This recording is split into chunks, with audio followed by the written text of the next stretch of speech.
আসসালামু আলাইকুম, আমন্ত্রণ জানাচ্ছি চ্যানেল আই সংবাদে। সংবাদে আপনাদের সাথে আছে আমি নবনীতা। বিস্তারিত সংবাদের শুরুতেই জানিয়ে দিচ্ছি ফ্রেশ আটা, ময়দা, সুজি সংবাদ শিরোনাম। সচিবালয়ে আগুনের তদন্ত রিপোর্ট প্রধান উপদেষ্টার কাছে হস্তান্তর সোমবার। জুলাই ঘোষণার সাথে সরকারের সম্পর্ক নেই মন্তব্য। ৭২-এর সংবিধান বাতিল ও আওয়ামী লীগকে অপ্রাসঙ্গিক করার ঘোষণা। জুলাই ঘোষণাপত্র প্রকাশ ৩১শে ডিসেম্বর।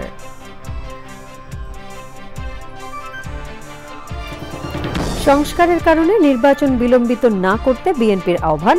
সংবিধান বাতিল নয়, প্রয়োজনে সংশোধনের সুপারিশ। ৩,০০০-এরও বেশি সাংবাদিকের অ্যাক্রিডিটেশন বাতিল হচ্ছে বললেন তথ্য উপদেষ্টা। সাময়িক পাসে সোমবার থেকে সচিবালয়ে প্রবেশের অনুমতি। এবং বরিশাল ও রাজশাহীর ম্যাচ দিয়ে শুরু বিপিএল সিজন 11। জয় দিয়ে শিরোপা ধরে রাখার মিশন শুরুর পরিকল্পনা।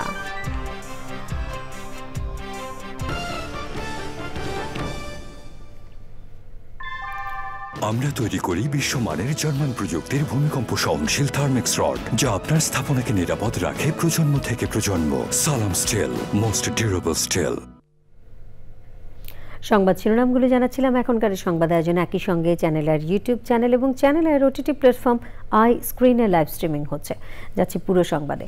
প্রধান উপদেষ্টার প্রেস উইং জানিয়েছেন, সচিবালয়ে আগুনের ঘটনায় তদন্ত রিপোর্ট সোমবার প্রধান উপদেষ্টার কাছে জমা দেবে কমিটি।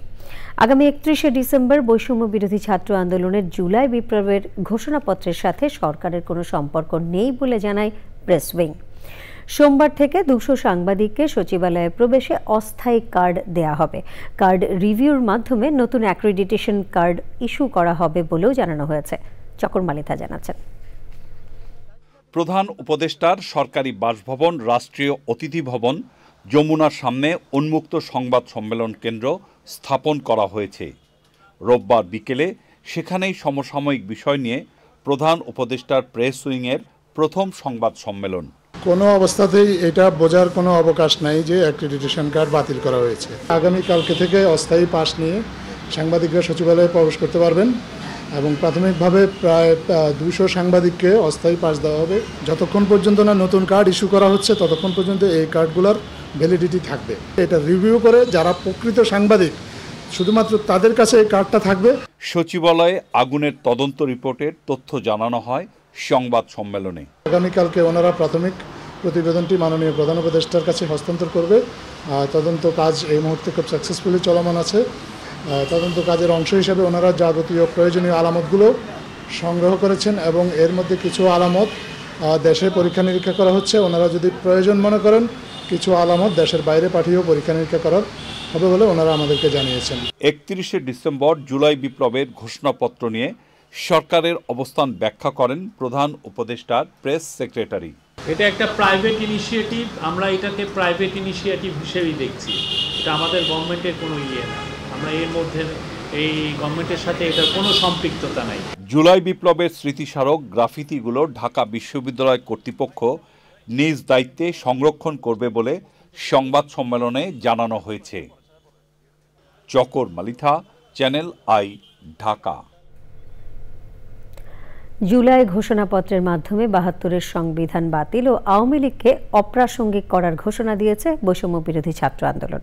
সংবাদ সম্মেলনে সংগঠনের আহ্বায়ক হাসনাত আবদুল্লাহ বলেছেন, ৩১শে ডিসেম্বর এই ঘোষণাপত্রের মাধ্যমে মুজিববাদের অবসান ঘটানো হবে। সংগঠনের অন্যতম সমন্বয়ক সার্জিস আলম বলেছেন, জুলাই বিপ্লবের ঘোষণাপত্র আরও আগেই দেওয়া প্রয়োজন ছিল। তাফলিমুল ইসলাম জানাচ্ছেন। ৩১শে ডিসেম্বর কি হতে যাচ্ছে এ নিয়ে চলছে নানা জল্পনা কল্পনা। সামাজিক যোগাযোগ মাধ্যমে কমেন্ট বক্সেও অনেকেই জানতে চাইছেন বিস্তারিত।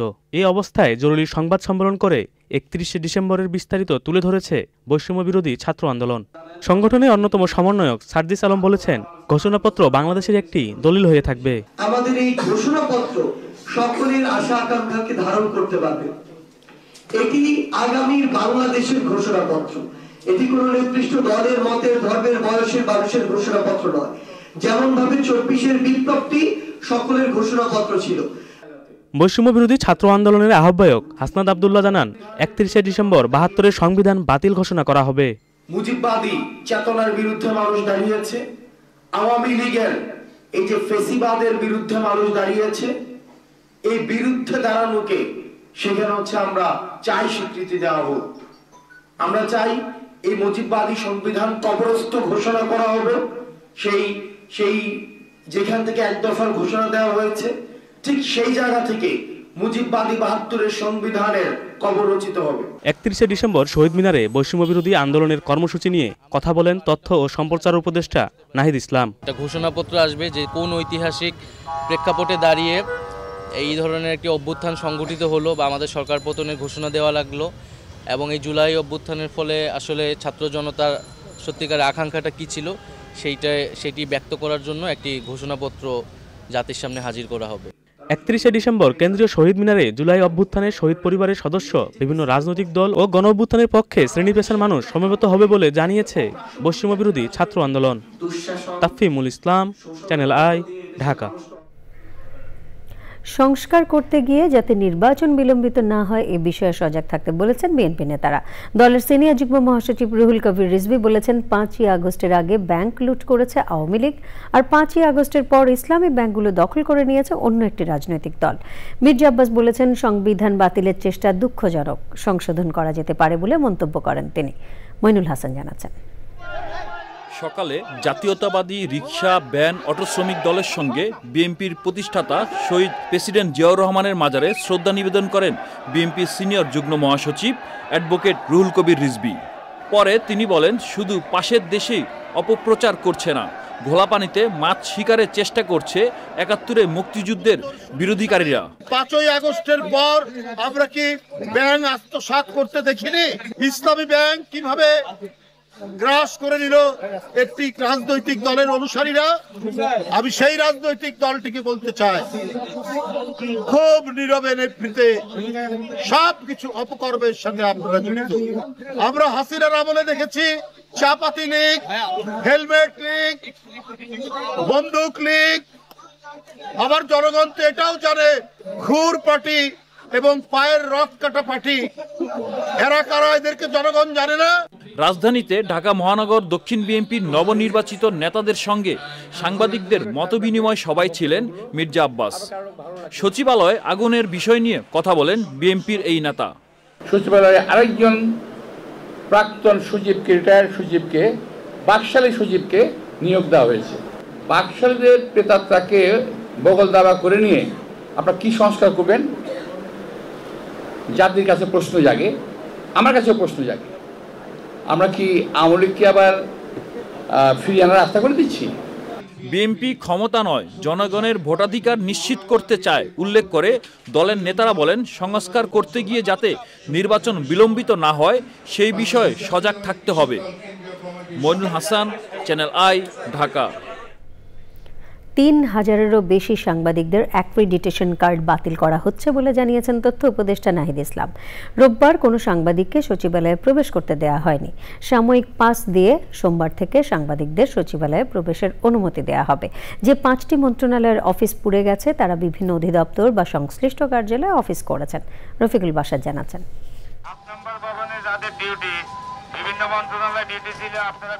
ভয়াবহ অগ্নিকাণ্ডে একটি ভবনের ৫টি মন্ত্রণালয়ের অফিস পুড়ে যাওয়ার পর সপ্তাহের প্রথম কর্মদিবসে খুলেছে প্রশাসনের প্রাণকেন্দ্র সচিবালয়। ক্ষতিগ্রস্ত দপ্তরগুলো বাদে বাকি সব মন্ত্রণালয় এবং বিভাগে সকাল থেকে নিয়মমাফিক অফিস হয়েছে। তবে সচিবালয়ে প্রবেশের ক্ষেত্রে ছিল বিধিনিষেধ। উপদেষ্টা, সচিব এবং অগ্নিকাণ্ডের তদন্তে নিয়োজিত কর্মকর্তা ছাড়া অন্য কাউকে গাড়ি নিয়ে প্রবেশ করতে দেওয়া হয়নি। অতিরিক্ত সচিব থেকে নিচের দিকের কর্মকর্তা কর্মচারীরা গাড়ি ছেড়ে পরিচয়পত্র দেখিয়ে হেঁটে প্রবেশ করেছেন। আমার ডিউটি ছিল ৭ নম্বর ভবনের সাথে, আমরা হলাম তালা চাবির দায়িত্বে, তো এখন এই ভবনে লোক ঢুকতে দিয়ে আছে না, মানে এই জন্য বাহির দাঁড়াই রয়েছে। ভবনে যারা আছে লক কেসি গেট আর কি লক করে দিচ্ছে, তো তার জন্য অনুমতি ছাড়া আমাদের প্রবেশ নিষেধ। নিষেধাজ্ঞা থাকায় সাংবাদিকরা সচিবালয়ে যেতে পারেননি। সাময়িক পাস দিয়ে কিছু সাংবাদিককে সোমবার থেকে সচিবালয়ে প্রবেশের অনুমতি দেওয়া হবে বলে জানিয়েছেন তথ্য উপদেষ্টা। যাতে কোনো ভুল ধারণা তৈরি হয়, অ্যাক্রিডিটেশন কার্ড বা সচিবালয়ে প্রবেশ নিয়ে দর্শনার্থী বা আগের যারা স্থায়ী পাস ছিল তারা সচিবালয়ে ভিড় করে নানা ধরনের সমস্যা এই এই গত 4 মাসে কিন্তু তৈরি করেছে, যেটা আমরা সো এই আগের সকল পাসই আসলে বাতিল হবে। আমরা নতুন করে এই পাসগুলো সরবরাহ করব এবং সেক্ষেত্রে নীতিমালাতেও আমরা কিছু পরিবর্তন আনব। সচিবালয়ে অগ্নিকাণ্ড নিয়েও কথা বলেন তথ্য উপদেষ্টা। ঘটনাটি আমাদের সবার ভিতরে একটা উদ্বেগ তৈরি করেছে। সচিবালয়ে এইভাবে আগুন লাগাটা এইটা একটা আমরা ভাবছি পরিকল্পনা হতে পারে, স্যাবোটেজও হতে পারে। যদি সেরকমটা না হয় তাহলে এই ধরনের দুর্ঘটনা সচিবালয়ের মতো ঘটে, সেটাও আমাদের ভাববার বিষয়। সেটার জন্য দীর্ঘমেয়াদী সংস্কার প্রয়োজন। যাচাই বাছাই শেষে সাংবাদিকদের অ্যাক্রিডিটেশন কার্ড দেওয়া হবে বলে জানান তথ্য উপদেষ্টা। Rafiqul Bashar, channel I, Dhaka. কূটনীতিতে হঠকারিতার কোনো সুযোগ নেই বলে মন্তব্য করেছেন সরকারের উপদেষ্টা মাহফুজ আলম। নতুন বাংলাদেশ গঠন, অভ্যন্তরীণ সংস্কার ও পররাষ্ট্রনীতি নিয়ে সংলাপ শেষে উপদেষ্টা মাহফুজ আলম বলেন, দেশের স্বার্থে সব রাষ্ট্রের সঙ্গেই সুসম্পর্ক রাখতে চায় বাংলাদেশ। পররাষ্ট্র সচিবের সঞ্চালনায় মন্ত্রণালয়ের জ্যেষ্ঠ কর্মকর্তা বিভিন্ন দেশের বাংলাদেশের কূটনীতিকদের এই সংলাপে আরও যোগ দিয়েছিলেন তথ্য সম্প্রচার উপদেষ্টা নাহিদ ইসলাম।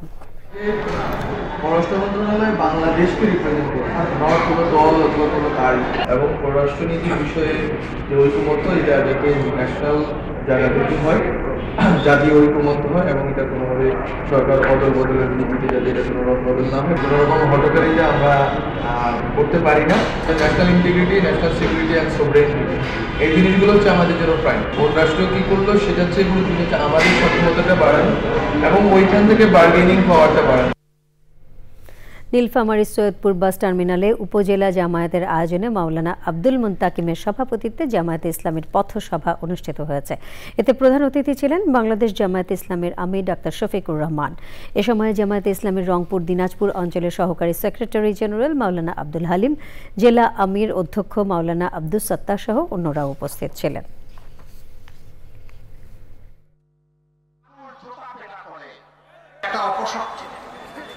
বাংলাদেশকে, সমাজকে ভেঙে টুকরা টুকরা করে সমাজের মধ্যে বিশৃঙ্খলা লাগিয়ে এই সমাজটাকে শোষণ করেছে।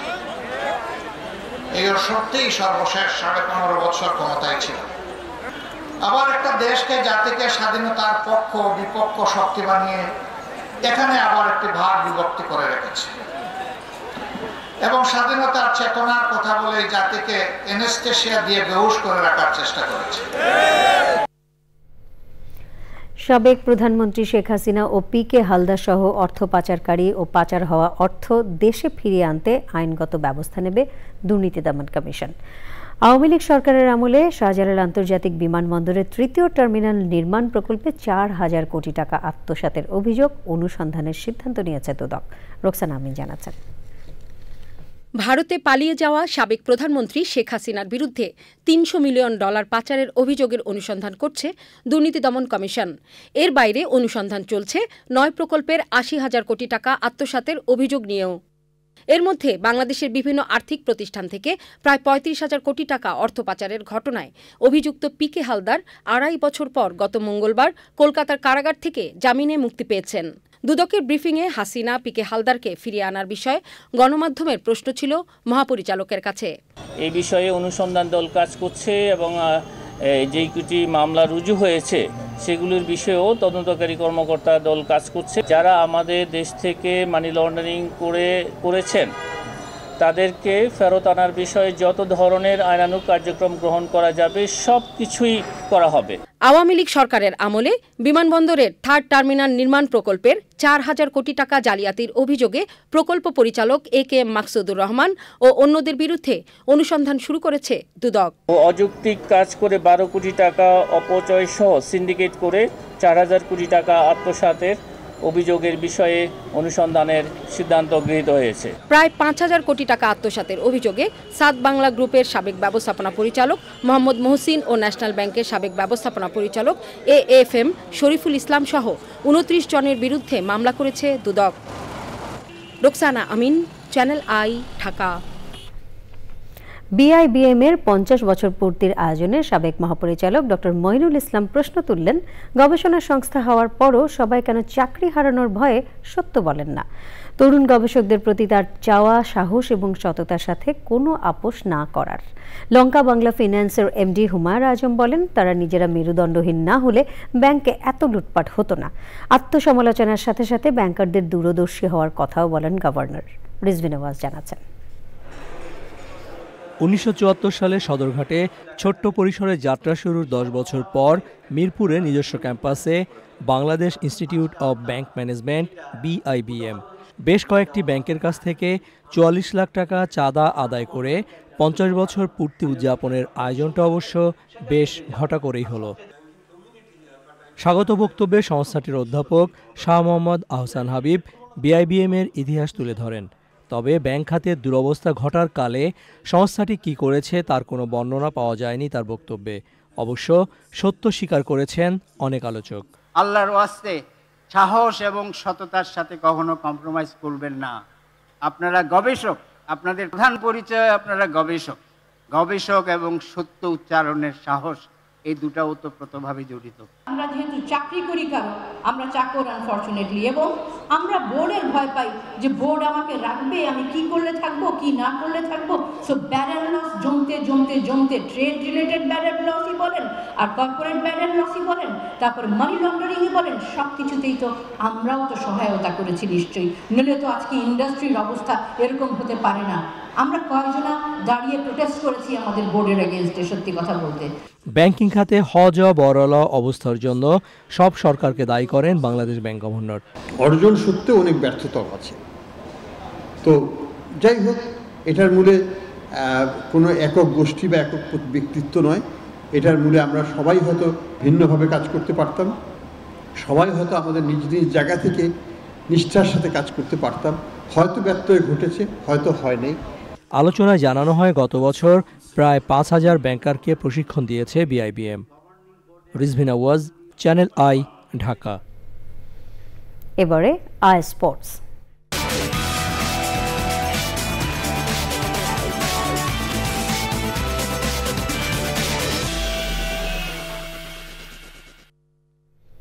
আই স্পোর্টসের শুরুতেই বিপিএল আপডেট। দেশ বদলাই, পৃথিবী বদলাই, আবার এলো বিপিএল, এলো বিপিএল। নতুন আঙ্গিকে ফরচুন বরিশাল এবং দুর্বার রাজশাহীর ম্যাচ দিয়ে সোমবার বিপিএল সিজন 11-এর পর্দা উঠছে। শিরোপা ধরে রাখার মিশনে জয় দিয়ে আসর শুরু করতে চায় তারকাখচিত তামিমের বরিশাল। ম্যাচটি শুরু হবে দুপুর 1:30টায়। দিনের দ্বিতীয় হাই ভোল্টেজ ম্যাচে সন্ধে 6:30টায় ঢাকা ক্যাপিটালসের প্রতিপক্ষ রংপুর রাইডার্স। আদিল আহমেদ খান জানাচ্ছেন। অপেক্ষার প্রহর প্রায় শেষ। পর্দা উঠছে দেশের ক্রিকেটের জনপ্রিয় ফ্র্যাঞ্চাইজি ক্রিকেট লিগ বিপিএল টি20 সিজন 11-এর। উৎসবের রঙে ইতিমধ্যেই সেজেছে হোম অফ ক্রিকেট। অনলাইনে টিকিট না পেয়ে সকাল থেকে স্টেডিয়াম চত্বরে ভিড় করেছেন ভক্তরা। নির্বিঘ্নে অনুশীলন করেছে ফ্র্যাঞ্চাইজিগুলো। তামিম, মাহমুদুল্লাহ, মুশফিক, নাজমুল শান্ত ও রিশাদদের মতো তারকাদের নিয়ে ঠাসা ফরচুন বরিশাল। মোহাম্মদ নবী, কায়েল মায়ার্স ও ডেভিড মালানের মতো আন্তর্জাতিক তারকা নিয়ে শিরোপা ধরে রাখতে চান Barishal captain. I'm a defending champion, will definitely try to defend the title. It's a long tournament, we'll see tomorrow. I hope to start well. মানে আমি যে কোনো ব্যাটসম্যানের মতোই চাবো যে কালকে একটা ভালো স্টার্ট করতে পারি। আপনাদের একটাই কোয়েশ্চেন, আমি শান্ত আমার সাথে ওপেন করছে, সো ডোন্ট ওয়ারি। কয়েক আসরের বিরতি দিয়ে আবারও ফ্র্যাঞ্চাইজি ক্রিকেটে রাজশাহী। ওয়েস্ট ইন্ডিজ সফর সহ এনসিএল এর ধকল কাটিয়ে দেরিতে অনুশীলনে তাসকিন, শরীফুল, এনামুল বিজয়রা। কোচ হিসেবে দুর্বার রাজশাহী উড়িয়ে এনেছে পাকিস্তানের এজাজ আহমেদকে। কোচ হিসেবে দুর্বার রাজশাহী আমাকে এনে সম্মানিত করেছে। আস্থার প্রতিদান দিতে চাই। খেলোয়াড় হিসেবে বাংলাদেশে আমার সুখস্মৃতি আছে। তরুণ এবং উদ্যমী ক্রিকেটার আছে দলে। আশা করি দুর্দান্ত কাটবে আসরটা। নামে ভারী হলেও মিডল অর্ডার নিয়ে এখনও ধুঁকছে অফ ফর্মে থাকা লিটন মুস্তাফিজের ঢাকা ক্যাপিটালস। দেশীয় ক্রিকেটারদের চাপমুক্ত রাখতেই অধিনায়কের দায়িত্ব দেওয়া হয়েছে লঙ্কান অলরাউন্ডার থিসারা পেরেরাকে। আর ম্যাচের আগের দিন নিজেদের মাঠ ছেড়ে মিরপুরের হোম অফ ক্রিকেটে অনুশীলন করেছে নুরুল সোহানের রংপুর রাইডার্স। আসছে বছরে বাংলাদেশের ক্রিকেট ভক্তদের জন্য নতুন উন্মাদনা হতে যাচ্ছে আমাদের এই বিপিএল টি20 ক্রিকেট। তবে সিজন 11কে কেন্দ্র করে যে নতুন ক্রিকেটাররাও এসছেন তারাও কিন্তু কম নয়, ঘরোয়া ক্রিকেটে কিন্তু তারাও দুর্দান্ত পারফর্ম করছেন। বলা যায় এই বিপিএল দিয়েই আরও কিছু নতুন তারকা ক্রিকেটার পেতে পারে বাংলাদেশ এবং টিম টাইগার্স। সেদিকেই অপেক্ষায় রইল বাংলাদেশের ক্রিকেট ভক্তরা। মিরপুরের হোম অফ ক্রিকেট থেকে Adil Ahmed Shan, channel I, Dhaka. BPL season 11-এ নতুন সংযোজন মুগ্ধ কর্নার। জুলাই আগস্টের শহীদদের স্মরণে প্রতিটি ভেন্যুতেই রাখা হবে মুগ্ধ কর্নার। মাঠে খেলা দেখতে আসা দর্শকরা যেখানে বিনামূল্যে পানি পান করতে পারবেন। বিসিবির সঙ্গে এবারের বিপিএল এর অফিশিয়াল ড্রিঙ্কিং পার্টনার হিসেবে এই কার্যক্রমে রয়েছে পুষ্টি। আমরা সরবরাহ করব মাঠে এবং মুগ্ধ কর্নারের কথা আমরা বলেছিলাম। আমাদের স্টেডিয়াম ঘিরে 6টা বুথ থাকবে এবং প্রত্যেকটা বুথেই অনেকগুলো লোকেশন কাউন্টার থাকবে যেন সবাই সহজেই অ্যাক্সেস করতে পারে, প্রয়োজন অনুযায়ী পানি পান করতে পারে। বিপিএল এ খুলনা টাইগার্সের অধিনায়ক হিসেবে মেহেদী হাসান মিরাজের নাম ঘোষণা করেছে। রাজধানীর একটি 5 তারকা হোটেলে জমকালো আয়োজনের মাধ্যমে খুলনার জার্সি উন্মোচন করা হয়। গত বছর চ্যাম্পিয়ন বরিশালের হয়ে শিরোপা জিতেছিলেন মিরাজ। এবার খুলনার অধিনায়ক হয়ে ফাইনাল খেলার কথা বলেছেন এই অলরাউন্ডার। আমি খুলনা থেকে বড় হয়েছি, খুলনায় খেলেছি, আর এবছর যেহেতু খুলনায় খেলছি অবশ্যই নিজের হোম টাউনে খেলা এটা অবশ্যই অনেকটা প্রাউডের ব্যাপার। সো সেই অপরচুনিটিটা হয়েছে, আর যদি জিততে পারি বা রেজাল্ট করতে পারি তাহলে আরও বেশি ভালো লাগবে। সমাপনী আয়োজনের মধ্য দিয়ে শেষ হলো আইজিএসি আয়োজিত 4 দিনব্যাপী ছায়া জাতিসংঘ সম্মেলন। রাজধানীর বঙ্গবন্ধু আন্তর্জাতিক সম্মেলন কেন্দ্রে আয়োজনের সমাপনী দিনে অংশ নেন বিভিন্ন শিক্ষা প্রতিষ্ঠান থেকে আসা ডেলিগেটসরা। বিদেশে গিয়ে উচ্চশিক্ষা ও গ্লোবাল সিটিজেন তৈরিতে এই ধরনের আয়োজন গুরুত্বপূর্ণ ভূমিকা রাখবে বলে জানায় অংশগ্রহণকারীরা। লালা নওশিন জানাচ্ছেন। তরুণদের বিশ্বমানের নাগরিক হিসেবে প্রতিষ্ঠা ও আন্তর্জাতিক কূটনীতি ও যোগাযোগে অভিজ্ঞ করে তুলতে ইন্টারন্যাশনাল গ্লোবাল অ্যাফেয়ার্স কাউন্সিল আয়োজিত 4 দিনের ছায়া জাতিসংঘ সম্মেলনের সমাপনী। সারা দেশের অন্তত 120টি শিক্ষা প্রতিষ্ঠানের 1500 ডেলিগেট এতে অংশ নেয়। ডেলিগেটসদের আন্তর্জাতিক অঙ্গনে নেতৃত্ব দেওয়ার পথে এ সম্মেলন এগিয়ে নেবে বলে মত আয়োজকদের। ছায়া জাতিসংঘের একটি চর্চা এটি বলতে পারেন। তো এখানে বিভিন্ন ধরনের কমিটি থাকে। এখানে আমাদের যে international global affairs council moderated nation, এখানে টোটাল 23টা কমিটি আমরা লঞ্চ করেছি। দেশে লঞ্চ করা বা বাংলাদেশে অনুষ্ঠিত হওয়ার সবচেয়ে বড় এমএন কনফারেন্স এটি, যেটা আমাদের থ্রুতে for the first time in Bangladesh এটা লঞ্চ হয়েছে। It is actually diplomacy they have learned. খুব রিগারাস সেশন হয়েছে and there were midnight sessions as well. খুবই ভালো একটা আয়োজন করা হয়েছে। ছায়া এবার আয়োজনের পৃষ্ঠপোষকতায় ছিল আইডিপি এডুকেশন। এই আয়োজনগুলো আমাদের সন্তানদেরকে, আমাদের শিক্ষার্থীদের জন্য বৈশ্বিক পরিসরে নিজেদেরকে মেলে ধরার যে সুযোগ তৈরি করছে, এটা অসাধারণ একটি উদ্যোগ আমরা নিঃসন্দেহে বলতে পারি। বিদেশে গিয়ে উচ্চশিক্ষা ও গ্লোবাল সিটিজেন তৈরিতে এ ধরনের আয়োজন গুরুত্বপূর্ণ ভূমিকা রাখবে বলে জানিয়েছে অংশগ্রহণকারীরা। লাইলা নওশিন, চ্যানেল আই, ঢাকা। এরই সাথে সংবাদে নিয়ে নিচ্ছি খানিকক্ষণ বিরতি। আর বিরতির পর অন্যান্য সংবাদের সাথে জানিয়ে ফিরব। সাউথ কোরিয়ায় বিমান বিধ্বস্ত হয়ে 179 জনের মৃত্যু ও 2 জন জীবিত উদ্ধার। দেশ জুড়ে 7 দিনের শোক ঘোষণা।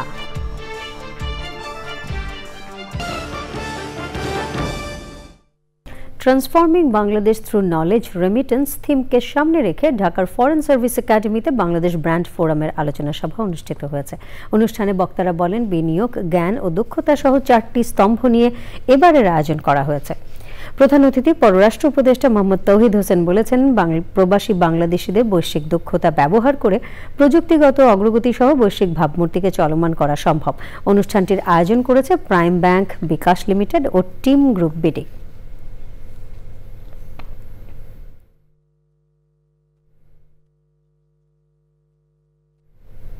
নিটোল টাটা আন্তর্জাতিক সংবাদ।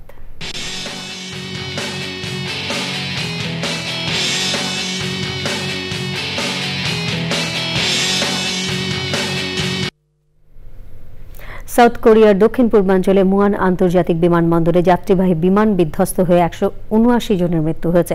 2 জনকে জীবিত উদ্ধার করে হাসপাতালে ভর্তি করা হয়েছে। 181 জন আরোহী নিয়ে ফ্লাইটটি বিমানবন্দরে অবতরণের সময় দুর্ঘটনা ঘটে। বিমান দুর্ঘটনায় বিপুল সংখ্যক মানুষের প্রাণহানিতে দেশটিতে 7 দিনের শোক ঘোষণা করা হয়েছে। তাফহিমুল ইসলাম জানাচ্ছেন। রোববার সকালে জেজু এয়ারের ফ্লাইটটি থাইল্যান্ডের রাজধানী ব্যাংকক থেকে সাউথ কোরিয়ায় ফিরছিল। বিমানটিতে ১৭৫ জন যাত্রী ও ৬ জন ক্রু ছিলেন।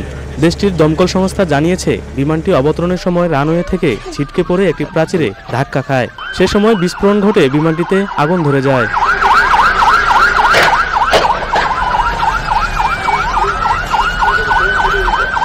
বিধ্বস্ত বিমান থেকে একের পর এক মরদেহ উদ্ধার করে ফায়ার সার্ভিস কর্মীরা। একজন ক্রু ও একজন যাত্রীকে জীবিত উদ্ধার করা হয়েছে।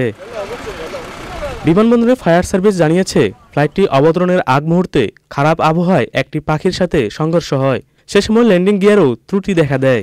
তবে দুর্ঘটনার কারণ তদন্ত করা হচ্ছে। সাউথ কোরিয়ার পরিবহন মন্ত্রী জানিয়েছেন যাত্রীদের মধ্যে 2 জন থাইল্যান্ডের নাগরিক ও বাকিরা সাউথ কোরিয়ার বলে ধারণা করা হচ্ছে। তাফহিমুল ইসলাম, চ্যানেল আই স্ক্রিন সাংস্কৃতিক সংবাদ।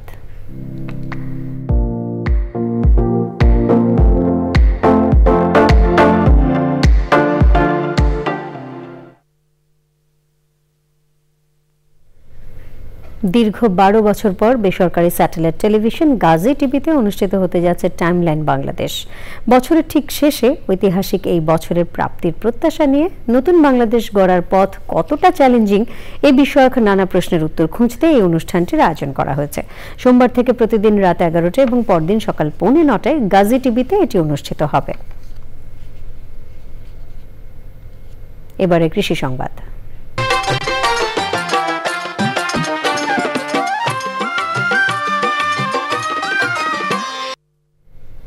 মেহেরপুরে বাণিজ্যিকভাবে পতিত জমিতে হলুদের চাষ বেড়েছে। কৃষকের পরিত্যক্ত জমি ব্যবহার করে অল্প খরচে বেশি লাভ হওয়ায় দিন দিন জনপ্রিয় হয়ে উঠছে হলুদ চাষ। মেহেরপুর প্রতিনিধি গোলাম মোস্তফা জানাচ্ছেন।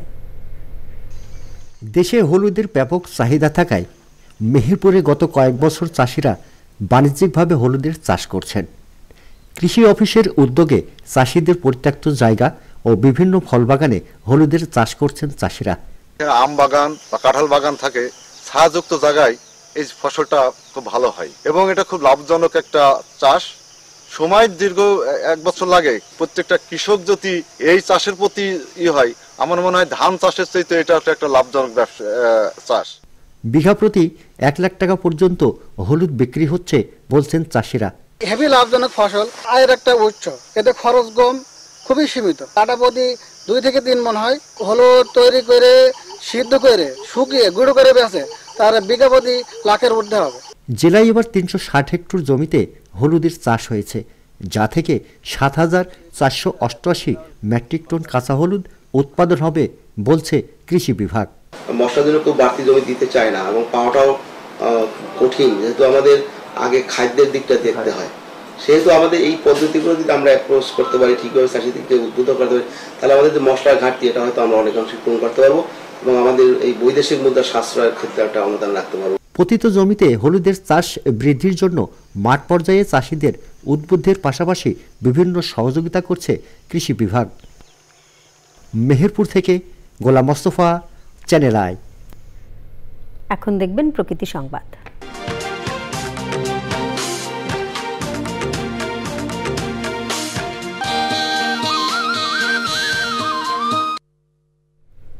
দেশে জনপ্রিয় হয়ে উঠছে বিদেশি পাখি পালন। এ পেশায় এগিয়ে আসছেন টাঙ্গাইলের তরুণ উদ্যোক্তারা। উৎপাদন করছেন লাখ টাকা দামের পাখি। এতে একদিকে যেমন আমদানি নির্ভরতা কমবে, অন্যদিকে বাড়বে কর্মসংস্থানও। পাখি উৎপাদনের এই নতুন খাত অর্থনীতিতে বড় অবদান রাখবে বলছেন সংশ্লিষ্টরা। টাঙ্গাইল প্রতিনিধি মুসলিম উদ্দিন আহমেদ জানাচ্ছেন। শৈশব থেকে পাখি পালনের শখ শহরের কান্দিলা এলাকার অনার্স 3য় বর্ষের শিক্ষার্থী সোহান খানের। শখের বসে 2018 সালে শুরু করেন বিদেশি পাখির উৎপাদন। কয়েক বছরের প্রচেষ্টায় খামারে উৎপাদন করেছেন লাভবার্ড, ককাটেল, কুনুর, লরিকেট, মং প্যারাকিট ও বার্জিনা সহ বিভিন্ন প্রজাতির প্রায় 60 জোড়া বিদেশি পাখি, যার দাম 5,000 থেকে শুরু করে 50,000 টাকা পর্যন্ত। 2025 সালে পুরোপুরি বাণিজ্যিকভাবে বাজারে ছাড়া হবে এসব। এই পাখিটাকে আরো অনেক বেশি বড় করা, আমার খামারটাকে অনেক বড় করা, যাতে বাণিজ্যিকভাবে আমি সেই মানুষের ডিমান্ডগুলো ফুলফিল করতে পারি। কারণ প্রচুর পরিমাণ মানুষ পাখি চায় আমার কাছে, যেগুলো আমি নিজে দিতে পারি না। আমাদের দেশে আরো অনেক খামার আছে, বাট আরো দরকার। সোহানের মতন বাণিজ্যিকভাবে পাখির খামার করার স্বপ্ন দেখছেন অনেকেই। বেকার যুব সমাজ যারা আছে তারা পাখির খামার করে অবশ্যই ভালো কিছু করতে পারবে। আমার পাখি ভালো লাগে, দেখতে দেখতে আসলে পাখির প্রতি ভালোবাসা তৈরি হয়েছে। দেশে এই করতে পারলে আপনার হলো সেটা থাকবে বাংলাদেশে টাকা। এমন উদ্যোগ বৈদেশিক মুদ্রা সাশ্রয়ের পাশাপাশি দেশের অর্থনৈতিক গতিকে ত্বরান্বিত করবে বলছেন পরিবেশবিদরা। তরুণ উদ্যোক্তা রয়েছে, তাদেরকে যদি আমরা অনুপ্রাণিত করতে পারি তাহলে তারা পাখির খামার করে সফলতা অর্জন করতে পারবে এবং বৈদেশিক মুদ্রার সাশ্রয় হবে। ইতিমধ্যেই টাঙ্গাইল সহ বিভিন্ন জায়গায় আমরা দেখেছি যে কিছু তরুণ এই উদ্যোগ গ্রহণ করেছে এবং তারা সফল হচ্ছে। সম্ভাবনাময় এই খাতের উন্নয়নে সরকারের সহযোগিতা জরুরি বলছেন সংশ্লিষ্টরা। টাঙ্গাইল থেকে মুসলিম উদ্দিন আহমেদ, চ্যানেল আই। সংবাদের সময় হলো আবারও বিরতির, আর বিরতির পর যখন ফিরছি তখন থাকছে কক্সবাজারের টেকনাফ থেকে মালয়েশিয়ায় পাচারের সময় 5 বাংলাদেশি ও 61 রোহিঙ্গা উদ্ধার, দেশীয় অস্ত্র সহ 5 দালাল আটক।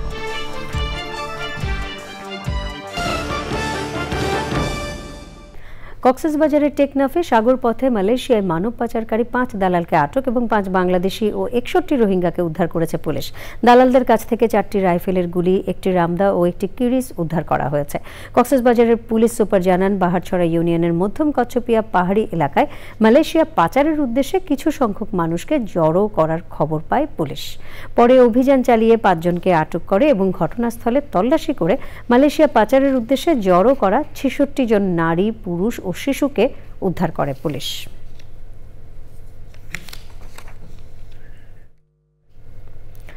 কক্সবাজার জেলা প্রশাসনের আয়োজনে জেলার বিভিন্ন দপ্তরের কর্মকর্তাদের সাথে মতবিনিময় সভা হয়েছে। জেলা প্রশাসকের কার্যালয়ে অনুষ্ঠিত সভার প্রধান অতিথি অর্থ ও বিজ্ঞান প্রযুক্তি উপদেষ্টা ডক্টর সালেউদ্দিন আহমেদ বলেছেন, সমুদ্র সম্পদের সম্ভাবনাময় সুনীল অর্থনীতি দেশের অর্থনৈতিক উন্নয়নে অপার সম্ভাবনার দ্বার খুলে দেবে। সভায় বিজ্ঞান ও প্রযুক্তি মন্ত্রণালয়ের সিনিয়র সচিব মোহাম্মদ মোকাব্বির হোসেন এবং জেলার বিভিন্ন দপ্তর ও আইন শৃঙ্খলা বাহিনীর কর্মকর্তা, সাংবাদিক সহ ছাত্র প্রতিনিধিরা উপস্থিত ছিলেন। চট্টগ্রামে সম্প্রীতি সমাবেশে বক্তারা বলেছেন, দেশে সাম্প্রদায়িক সম্প্রীতি বিনষ্টের যে ষড়যন্ত্র চলছে তা কখনো সফল হতে দেয়া যাবে না। এজন্য দেশকে ভালোবাসতে হবে, কখনো সাম্প্রদায়িক উস্কানিতে পা দেয়া যাবে না। চট্টগ্রাম পিটিআই ভবনে সচেতন নাগরিক সমাজে আয়োজিত সম্প্রীতি সমাবেশে বক্তারা এসব কথা বলেন। চট্টগ্রাম বিশ্ববিদ্যালয়ের উপ-উপাচার্য কামাল উদ্দিনের সভাপতিত্বে সমাবেশে প্রধান অতিথি ছিলেন চট্টগ্রাম সিটি কর্পোরেশনের মেয়র ডাক্তার শাহাদাত হোসেন। বক্তৃতা করেন জেলা প্রশাসক ফরিদা খানম, জামায়াতে ইসলাম চট্টগ্রাম মহানগরের আমির শাহজাহান চৌধুরী, বৈষম্য বিরোধী ছাত্র আন্দোলনের কেন্দ্রীয় সমন্বয়ক রাসেল আহমেদ, আরেক সমন্বয়ক খান তালাত মাহমুদ রাফি সহ অন্যরা।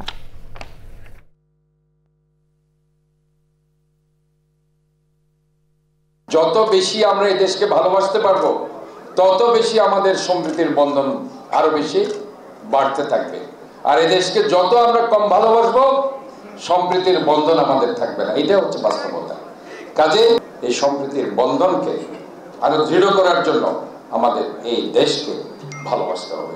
আমি পার্শ্ববর্তী দেশের প্রতি মেসেজ দিতে চাই, আপনাদের দেশ নিয়ে আপনারা চিন্তা করেন। বাংলাদেশ নিয়ে চিন্তা করার সময় আপনাদের আর হবে না। স্বৈরাচারী ফ্যাসিস্টদেরকে আবার বাংলাদেশে আপনারা ঢুকায় দেবেন, কিয়ামতের ফজর হবে, আর আপনাদের সেই স্বপ্ন বাংলাদেশে বাস্তবায়িত হবে। পটুয়াখালীতে বরিশাল অঞ্চলে বিনা উদ্ভাবিত জাত প্রযুক্তি সমূহের সম্প্রসারণ ও বিদ্যমান শস্য বিন্যাসে অন্তর্ভুক্তিকরণে করণীয় শীর্ষক আঞ্চলিক কর্মশালা হয়েছে। বিনার গবেষণা কার্যক্রম শক্তিশালীকরণ প্রকল্পের অর্থায়নে পটুয়াখালী বিজ্ঞান ও প্রযুক্তি বিশ্ববিদ্যালয়ের টিএসসি কনফারেন্স হলে বিনা উপকেন্দ্র ও কৃষি সম্প্রসারণ অধিদপ্তর আয়োজিত এই কর্মশালায় প্রধান অতিথি ছিলেন বিনার মহাপরিচালক ডক্টর মোহাম্মদ আবুল কালাম আজাদ।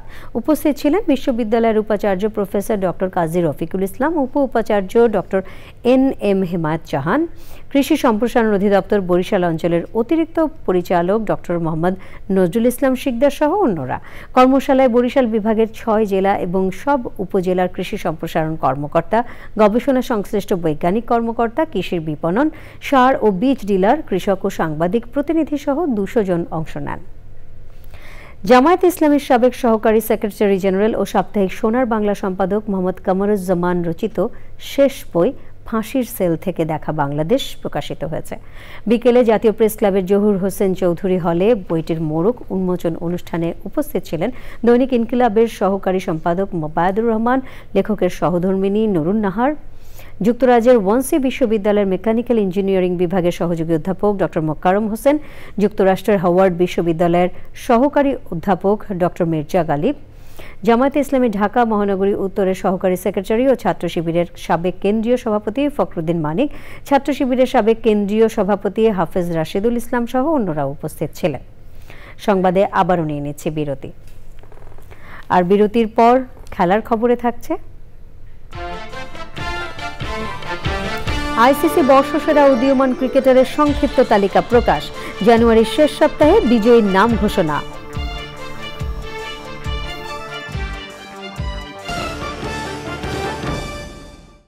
জামালপুরে পুরাতন ব্রহ্মপুত্র নদে গোসলের সময় পানিতে ডুবে 3 শিক্ষার্থীর মৃত্যু হয়েছে। দুপুরে পৌরসভার সনকান্দা এলাকায় মর্মান্তিক এই ঘটনা ঘটে। জামালপুর ফায়ার সার্ভিসের senior station officer Rabiul Islam জানান, ব্রহ্মপুত্র নদে গোসল করার সময় 5 জন নিখোঁজ হয়, 2 জন তীরে সাঁতরে উঠলেও নিখোঁজ হয় 3 জন। পরে ফায়ার সার্ভিস ও স্থানীয়দের প্রচেষ্টায় বিকেলে 3 জনের মরদেহ উদ্ধার করা হয়। নিহতরা হলেন জামালপুর পৌরসভার সনকান্দা গ্রামের আহমেদুর রহমানের ছেলে আফিফ আহমেদ, তপন আহমেদের ছেলে ইয়ামিন আহমেদ রাহি এবং হাফিজুর রহমানের ছেলে রওশন আহমেদ। রওশন ঢাকার একটি স্কুলের 10ম শ্রেণী, ইয়ামিন জামালপুর জিলা স্কুলের 10ম শ্রেণী এবং আফিফ একই স্কুলের 9ম শ্রেণীর ছাত্র ছিল। রাজধানীর ইংলিশ রোডে আয়রন স্টিল অ্যান্ড মার্চেন্ট অ্যাসোসিয়েশনের উদ্যোগে মতবিনিময় সভা হয়েছে। এ সময় দেশের আয়রন ও স্টিলের বাজার স্বাভাবিক রাখতে আইনশৃঙ্খলা বাহিনীর প্রতি আহ্বান জানান বক্তারা। আলোচনার সভাপতিত্ব করেন অ্যাসোসিয়েশনের ভারপ্রাপ্ত সভাপতি ইসহাক সরকার।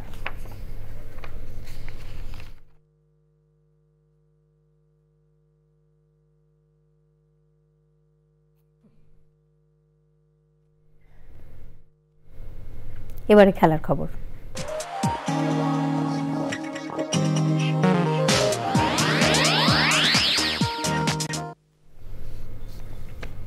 2024 সালের বর্ষসেরা উদীয়মান ক্রিকেটারের সংক্ষিপ্ত তালিকা প্রকাশ করেছে আইসিসি।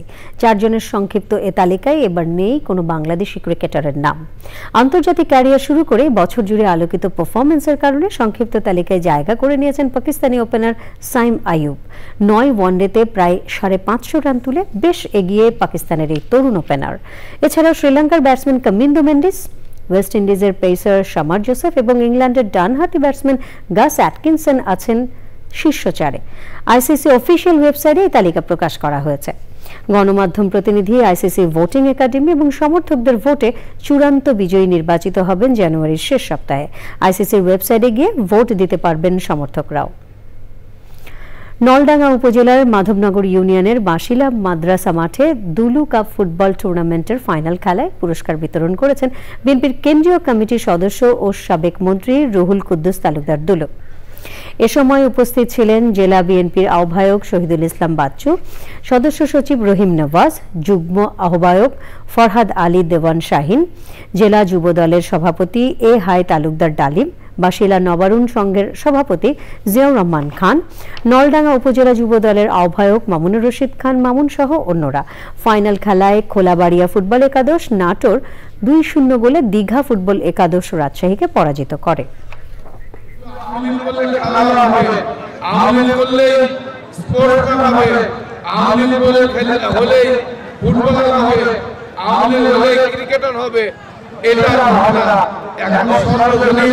সকলের অধিকার মানুষ ফিরিয়ে পেয়েছে। আমরা চাই এই ফুটবল, এই ক্রিকেট সর্বজনীন কাছ থেকে সকলের যে যোগ্য সেই খেলার অংশগ্রহণ করতে পারবে, সেই পরিবেশ সৃষ্টি হয়েছে। এরই সাথে সংবাদের শেষ ভাগে আমরা সবশেষে ফ্রেশ আটা, ময়দা, সুজি সংবাদ শিরোনামগুলো জানিয়ে দিচ্ছি আরো একবার।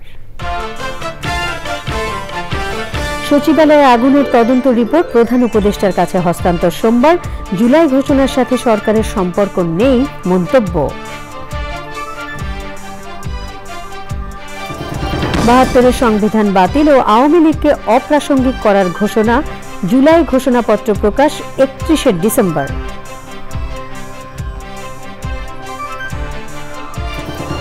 সংস্কারের কারণে নির্বাচন বিলম্বিত না করতে বিএনপির আহ্বান, সংবিধান বাতিল নয়, প্রয়োজনে সংশোধনের সুপারিশ।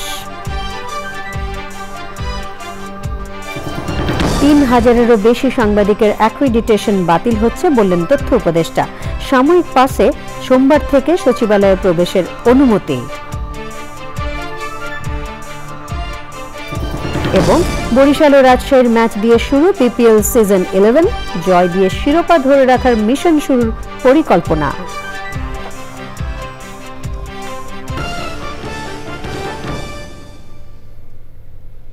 প্রিয় দর্শক, চ্যানেল আই সবশেষ সংবাদ জানতে ভিজিট করুন channelionline.com এ। যুক্ত থাকুন আমাদের সোশ্যাল মিডিয়া প্ল্যাটফর্মগুলোর সাথে।